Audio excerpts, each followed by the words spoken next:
খোদা আয় যে হযরত মুসা আলাইহিস সালাতু ওয়াস সালাম ওর ইমরান নবী তার ভাইয়ে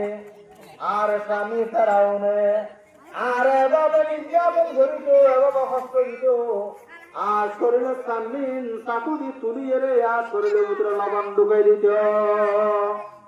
কথায় একদিন হাসতে পাওয়ার ঘরে আর কোনদিন আল্লাহ পাকর তোমার দিনা বলে ত্যাগ নদী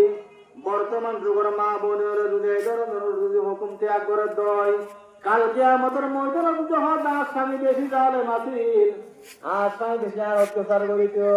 ওই ধরনের করিন কালকে আমাদের ময়দানের মধ্যে আল্লাহ পাকের দরবারে গ্রহণযোগ্য নয় আল্লাহ পাকে পরে পরে গজবের ফেরেশতা ডাকি ওটা দেখছেন না তাদের জাহান্নামের মধ্যে নিক্ষেপ করিব দুনিয়াতে যত ইসলামিক কার্যকলাপ আছে সম্পূর্ণ হেফাজত করিব হবে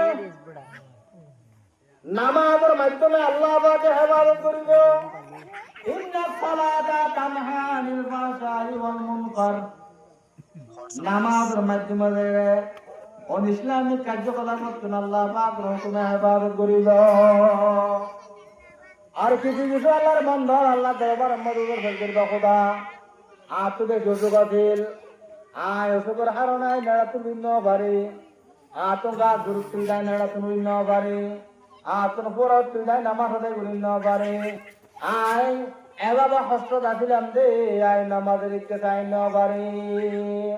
এহতাহনের পরে পরে আল্লাহ পাকে হযরত আইয়ুব আলাইহিস সালাতু ওয়াস সালামের ডাকিব ও আইয়ুব তো তুমি অসুখ আছে না কার বন্ধে তুমি অসুখ আছে কেন আমাদের হওয়া চাই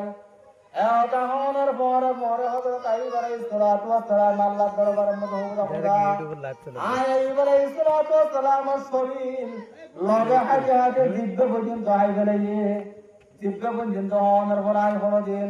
অনর অ্যাকশন আল্লাহ বলি অনর হুকুম রায় বান্ন দি অনর জিকির রায় বান্ন দি